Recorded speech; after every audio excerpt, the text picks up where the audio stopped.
Tiga, yuk. Selamat pagi Bapak dan teman-teman. Sekarang kami dari kelompok 6 yang membahas tentang skandal, accounting scandal, how corporate governance failed. Di sini kami ada saya, Angela Wilar, Erika Wijaya Erwin, Jeremy Jonathan, Michael Angelo, dan Rainer Giovanno. Yang pertama ini saya akan menjelaskan terkait bagian pendahuluan, di mana itu menjelaskan mengenai sejarah di perusahaan Toshiba ini.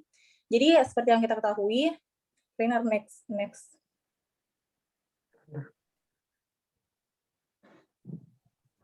Jadi perusahaan Toshiba ini merupakan perusahaan konglomerat di Jepang yang dikenal dengan mesin listrik berat serta peralatan listrik dan barang elektronik lainnya. Jadi perusahaan ini didirikan pada tahun 1939, namun resmi disebut sebagai Toshiba Corporation itu pada tahun 1984, yang dimana ini merupakan hasil dari penggabungan dari perusahaan Shibaura Shisakusho dan Tokyo Denki. Nah, kemudian Toshiba Group ini juga diketahui memimpin pertumbuhan ekonomi di negara Jepang selama bertahun-tahun dengan memiliki jumlah karyawan di atas 200.000. Nah, dalam situasi ini diketahui adanya dua masalah yang dihadapi mereka, Toshiba Group. Yang pertama itu pada tahun 2015, sebuah masalah tentang pembukuan ilegal, dan diikuti dengan pengunduran Presiden Toshiba, hingga masalah yang kedua itu dari tahun 2016, tepatnya pada bulan Desember, yang diketahui adanya permasalahan yang lebih serius, yaitu hutang yang ditanggung oleh anak perusahaan yang merupakan American Westinghouse Electric. Nah, sehubungan dengan masalah tersebut, perusahaan Toshiba dalam kegiatan bisnis energi nuklir diketahui juga memiliki kerugian pada Maret 2017 sebanyak 700 miliar yang dinyatakan sebelum pajak. Hal demikian kemudian menjadikan perhatian bagi perusahaan Toshiba dalam dunia bursa efek juga, sehingga ada pun solusi yang dilakukan oleh Toshiba pada saat itu, mereka menjual divisi flash memory mereka, yang dimana divisi tersebut merupakan bagian yang melakukan performa yang paling baik dalam perusahaan Toshiba ini. Nah, perhatian khusus dalam bursa efek itu, jika diketahui adanya keadaan hutang yang berlebih selama 2 tahun berturut-turut, maka perusahaan ini akan dihilangkan dari daftar bursa efek Tokyo. Kemudian dilakukannya penyelidikan, tepatnya pada 2015, 12 Februari, yang dilakukan penyelidikan dan pemeriksaan dari perusahaan Toshiba, yang dilakukan oleh investigasi independen yang berdasarkan dengan pedoman Japan Federation of Bar Association. Nah, selanjutnya seperti yang kita ketahui tadi, Toshiba ini kan merupakan perusahaan konglomerat yang besar, karena mereka juga punya banyak departemen dengan produksi produk baterai hingga dengan produksi pembangkit listrik tenaga nuklir. Kemudian diketahui juga Toshiba ini memiliki pengaruh yang besar selama beberapa tahun dalam ekonomi negara Jepang, dengan diketahui adanya 2 presiden Toshiba yang menjadi ketua federasi bisnis di Jepang. Rainer, boleh next. Dan diketahui juga bahwa Toshiba ini memiliki perhatian dalam mengikuti model manajemen Jepang, yaitu dengan menjaga hubungan antara perusahaan dengan pihak pemerintah dengan lebih baik, serta dengan mengikuti perkembangan yang berkaitan dengan apa yang menjadi dari kebijakan dari pemerintah saat itu. Kemudian dilihat dari bentuk perusahaan Toshiba, mereka menerapkan bentuk perusahaan 3 komite, nominasi, audit, dan remunerasi, di mana bentuk perusahaan ini diketahui kurang populer dibandingkan dengan bentuk perusahaan yang lainnya, diantaranya terdapat bentuk perusahaan Dewan Kansayaku dan bentuk perusahaan komite audit dan pengawas. Ketiga bentuk perusahaan itu ada di negara Jepang. Nah, dalam tabel itu kalian bisa lihat sejarah perusahaan, di mana pada tahun 1875 dimulainya kegiatan operasi bisnis yang ditemukan pertama kalinya oleh Tuan Hisashige Tanaka, dan pada tahun berikutnya 1882 didirikannya pabrik Tanaka yang kemudian menjadi Tokyo Denki, dan pada tahun 1893 dihentikannya operasi kerja di Shibaura. Pada tahun 1930 adanya dilakukan kegiatan produksi penjualan produk mesin cuci elektrik, di mana hal ini diketahui produksi pertama di negara Jepang. Dan pada tahun 1939 bergabungnya Tokyo Denki dan Shibaura, di mana Tokyo Denki ini dikenal dengan popularitasnya itu produk lampu, dan Shibaura popularitasnya itu dalam produk mesin listrik berat. Kemudian mereka bergabung hingga dikenal dengan nama Tokyo Shibaura Denki. Pada tahun berikutnya, 1949, adanya Presiden Toshiba baru yang terpilih, yaitu Tuan Taiso Ishisaga, yang sekaligus juga menjabat sebagai ketua federasi bisnis di Jepang. Seperti yang tadi dijelaskan bahwa ada 2, Presiden Toshiba yang menjabat sebagai Ketua Federasi Bisnis di Jepang. Salah satunya Tuan Taiso Ishizaka. Pada tahun 1960, dilakukannya produksi pertama di negara Jepang, yaitu produk televisi berwarna. Pada tahun berikutnya, 1965, penggantian jabatan Presiden berhubungan dengan habisnya masa jabatan dari Presiden sebelumnya, yang kemudian diganti oleh Tuan Toshio Doko sebagai Presiden Toshiba yang ke-6, yang juga Tuan Toshio Doko ini salah satu yang menjabat sebagai Federasi Bisnis di Jepang. Kemudian pada tahun 1985, adanya dilakukan kegiatan produksi pertama dunia, yaitu komputer laptop. Pada tahun selanjutnya, produksi memori flash type AND, dan pada tahun 2006, adanya akuisisi yang dilakukan perusahaan Amerika Westinghouse. Nah, selanjutnya membahas mengenai struktur kegiatan bisnis dari perusahaan Toshiba yang memfokuskan kepada sebab terjadinya kegagalan dalam perusahaan karena tidak berhasilnya usaha dalam mempertahankan diri di industri yang kompetitif. Dalam hal ini, diketahui perbandingan antara tahun 1997 dan 2015 oleh Next. Dia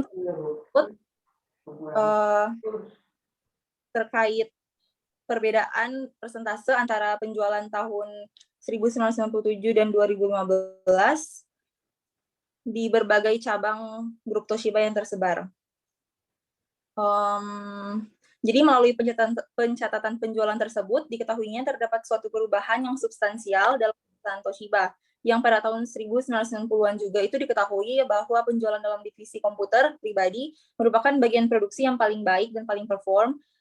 Namun seiring berjalannya waktu, adanya smartphone yang muncul, divisi ini, komputer pribadi ini mulai menurun hingga pada akhirnya ditutup tepatnya pada bulan Maret 2017.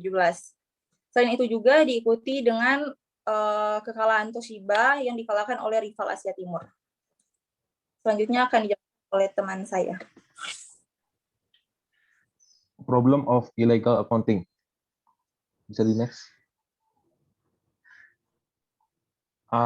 Satu, relevant of problem. Perusahaan Toshiba melakukan whistleblowing dari Securities and Exchange Commission. Penyelidikan ini bermulai dari Departemen Akuntansi Toshiba mengenai pengungkapan beberapa proyek.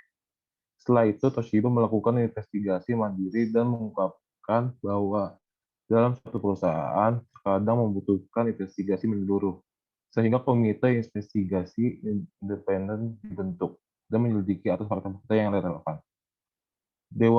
Dewan Komite Investigasi Independen dibentuk pada 8 Mei 2015, dan komite ini ditunjuk untuk melakukan tugas kesalahan perusahaan yang sangat menyimpang dan melakukan penyelamatan pada nilai, reputasi, dan berkas perusahaan. Hasil dari investigasi tersebut membuat Hisao Tanaka sebagai presiden perusahaan bersama 3 mantan presiden dari perusahaan Toshiba mengundurkan diri atas pembukaan ilegal. Para tersangka ini memiliki keterlibatan atas ketidaktepatan dan bertanggung jawab atas pengendalian internal dan dalam pembukuan akuntansi. Dan tercantumkan bahwa perusahaan Toshiba memiliki masalah dengan perusahaan Westinghouse Electric karena adanya hutang dengan nominal yang sangat tinggi dan belum tercantumkan dalam akuntansi.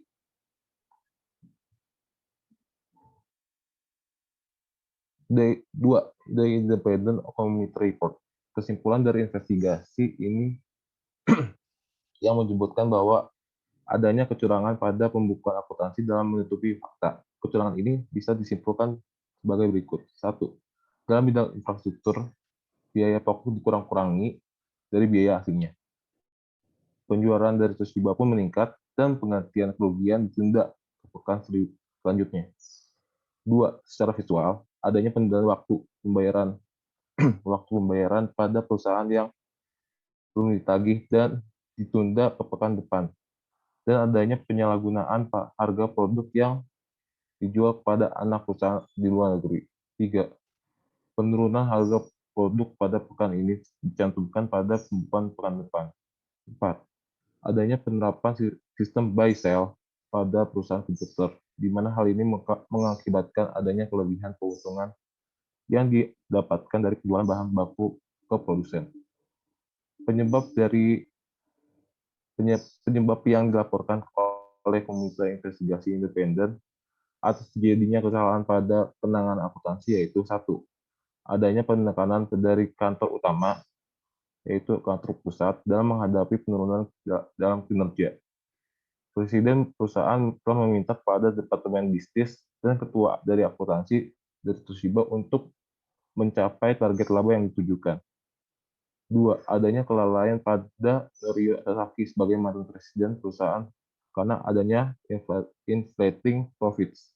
Tiga, kurangnya pengawasan pada praktik akuntansi. Inflasi pada keuntungan perusahaan yang tidak sesuai dengan fakta. 4. Adanya kelemahan pada pengendalian perusahaan secara internal. 5. Kelalaian pada pengendalian pada kantor utama yang menyebabkan masalah dalam bidang keuangan. Accounting practice concerning business transaction of component in the personal computer business. Metode yang dibincangkan adalah metode channeling stuffing of original design manufacturing. Metode ini digunakan untuk melebih-lebihkan keuntungan sepekan dengan cara melibatkan berbagai pihak di dalamnya. Seperti contohnya yaitu Toshiba mengalihdayakan desain, pengembangan desain, dan memproduksi PC ke luar negeri, di mana perusahaan ini melebih-lebihkan harga penjualan produk dari harga beli.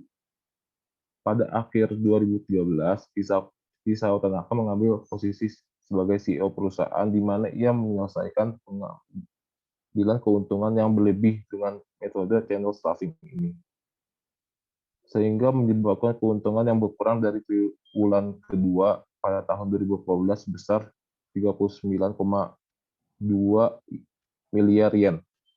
Presiden Toshiba sebelum Isao Tanaka, yaitu Tuan Sasaki, berpikir bahwa jumlah keuntungan per periode yang berasal dari channel stuffing harus dikurangi, karena ini meningkatkan keuntungan dari perusahaan PC dan meningkatkan keuntungan selama memakai metode channel stuffing.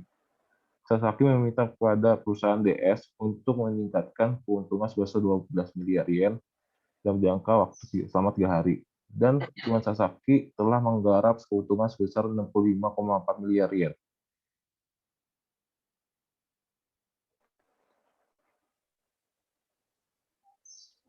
Selanjutnya saya akan membahas tentang supremasi laba pada saat ini dan tekanan kuat untuk mencapai target. Ketika Presiden Nishida dan Presiden Sasaki mengelola perusahaan Toshiba, mereka sebagai presiden sangat diminta pada pertemuan bulanan untuk memastikan pencapaian target anggaran mereka. Ketika mereka berhasil mencapai target tersebut, mereka diperintahkan untuk memastikan mencapai target baru yang dinaikkan. Hal tersebut otomatis mengakibatkan presiden perusahaan berada di bawah tekanan yang sangat kuat untuk memastikan target baru yang ditetapkan dengan dalih tantangan. Tantangan tersebut diminta dalam pertemuan bulanan di hadapan presiden. Bahkan pada saat hanya tinggal beberapa hari sampai akhir bulan. Hal tersebut sangat sulit untuk mengambil langkah-langkah untuk mencapai keuntungan yang signifikan dalam waktu singkat tersebut. Tekanan yang kuat tersebut menyebabkan presiden kewalahan dan bahkan untuk mencapai bisnis yang maksimal tidak bisa dengan waktu yang singkat tersebut. Next.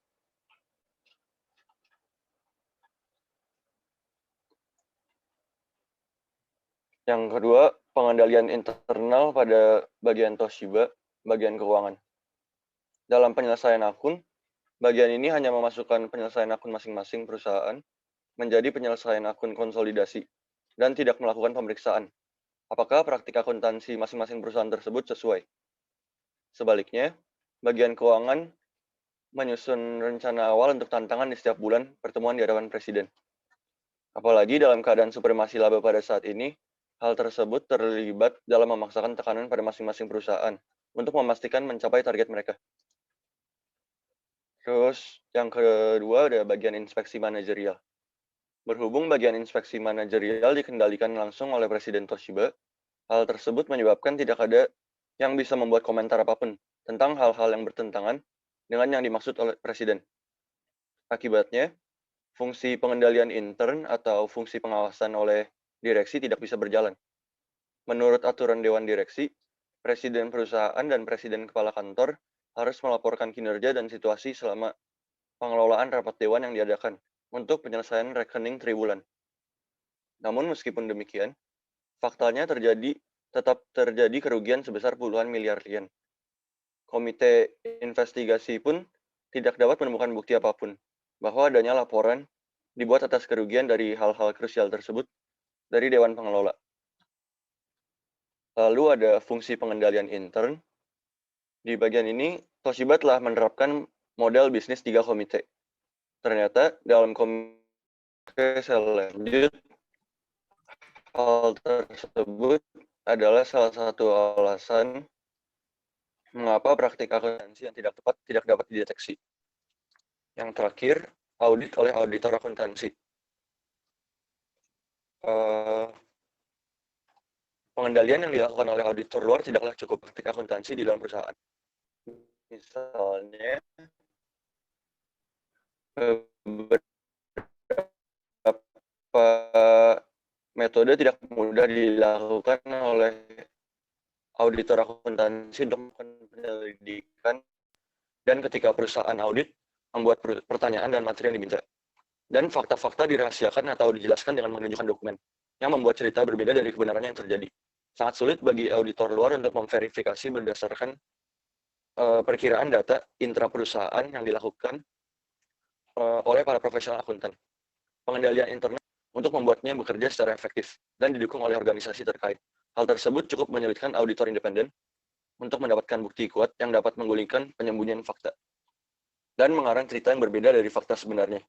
Setelah mengalami defisit pada penyelesaian akuntansi tahun 2015, perusahaan Toshiba menerapkan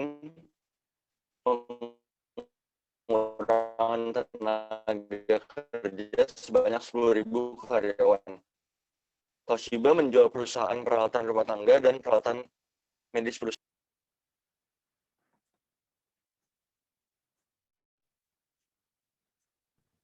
Selanjutnya, saya Eka Wijayarin akan mempresentasikan tentang launching nuklir power plant business. Toshiba mengalami kerugian sebesar 254 miliar.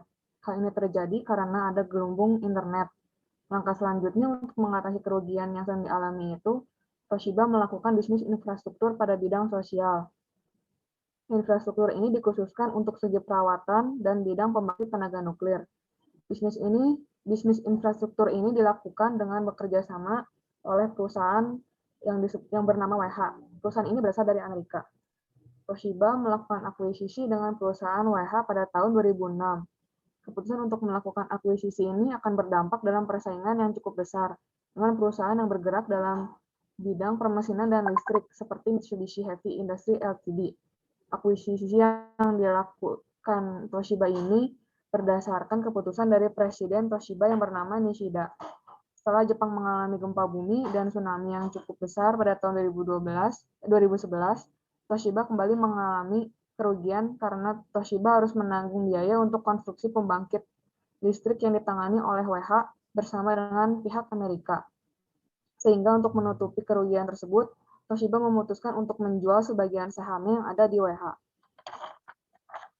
Tercatat bahwa Toshiba memiliki modal ekuitas sebesar 1 triliun yen. Tapi ekuitas ini didapat sebelum pembukuan ilegal terhadap kerugian yang sedang melanda Toshiba saat itu terkuak. Tetapi pada akhirnya Toshiba mau mengungkapkan kerugiannya itu pada 17 April 2017. Toshiba sudah menunda pengungkapan terhadap kerugian perusahaan sebanyak 2 kali. Hasil setelah perusahaan melakukan pengungkapan ini, banyak kritikan dan 11 bank yang sudah memegang dana perusahaan Toshiba mengajukan tuntutan hukum. Pada akhirnya, Toshiba Corporation mampu membayar seluruh hutang yang dimilikinya itu dan menggunakan modal yang didapat dari penjualan Toshiba Memory kepada otoritas Tiongkok sebesar 2 triliun yen sesuai ketentuan yang sudah diajukan Toshiba Corporation sebelumnya. Selanjutnya akan dilanjutkan oleh teman saya. Ya, kemudian saya akan menjelaskan mengenai conclusions. Dapat diketahui melalui laporan investigasi yang ada bahwa Toshiba ini memiliki masalah. Presiden Tsunakawa mengatakan bahwa situasi yang memprihatinkan Toshiba disebabkan oleh masalah komunikasi dan tata kelola. Selain itu, tidak hanya Presiden Tsunakawa yang mengatakannya, melainkan Mr. Hiroshi Ando, presiden dari perusahaan New Horizon Capital pun juga mengatakan bahwa jelas Toshiba ini memiliki masalah. Salah satu masalahnya adalah saat Toshiba Corporation mengatur nominasi komite dan secara aktif menunjuk direktur luar lebih awal dari banyak perusahaan lain. Ternyata di saat pensiunan presiden sering terlibat dalam proses pemilihan presiden baru, ada semacam tantangan yang meluas, di mana bos meminta bawahannya untuk mencapai target yang tidak dapat dicapai. Masalah Toshiba tidak sampai di situ saja. Ada juga yang lain masalah Toshiba yang berkaitan dengan manajemen dan struktur mereka yang buruk, kemudian kurangnya kompetensi yang memadai karena sebagian besar direktur yang bergantung. Tidak hanya masalah, Toshiba juga memiliki kekurangan yaitu dalam hal transformasi dan energi nuklir menjadi energi bersih dan terbarukan. Visi masa depan mereka yang buruk dan juga tata kelola perusahaan yang baik bisa dibilang tidak baik sehingga memberikan dampak pada keuangan mereka dan membuat mereka akhirnya dengan mudah mengikuti rekomendasi METI pemerintah Jepang. Salah satu penyebab dari masalah yang ada pada Toshiba adalah berkaitan dengan tradisi dan budaya di Jepang. Menurut budaya perusahaan Jepang, penentu penting dari tata kelola perusahaan yaitu karyawan tidak dapat bertindak bertentangan dengan maksud atasan dan juga masyarakat berstruktur vertikal yang secara historis diwariskan dari masa lalu hingga saat ini. Selain itu juga pembukuan ilegal yang dapat membahayakan kelangsungan korporasi dapat dipandang sebagai konsekuensi dari tekanan pasar dan keuntungan supremasi dalam ekonomi dunia, di mana neoliberalisme telah menjadi arus utama dan budaya itu telah terjadi di Jepang sejak akhir Perang Dunia Kedua. Ada semacam kesalahpahaman karena kurangnya pengalaman dalam meracik budaya tradisional perusahaan Jepang dengan amerikanisasi internal.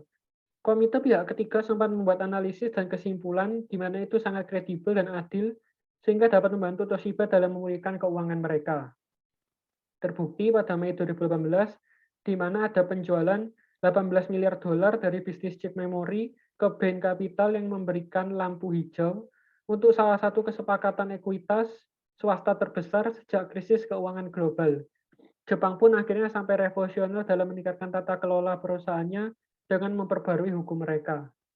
Dengan adanya skandal yang dilakukan Toshiba, pemerintah Jepang akhirnya membuat peraturan dan amandemen baru.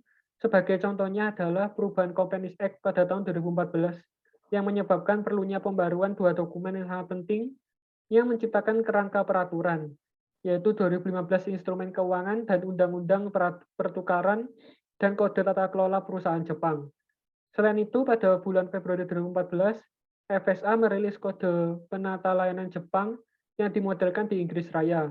Kemudian pada Juli 2015, Kementerian Ekonomi Jepang, Perdagangan dan Industri mengeluarkan pedoman bagi perusahaan tentang kepatuhan undang-undang anti-swap Jepang dan asing lainnya, yang dilengkapi dengan panduan yang dibuat oleh Federasi Asosiasi Pengacara Jepang.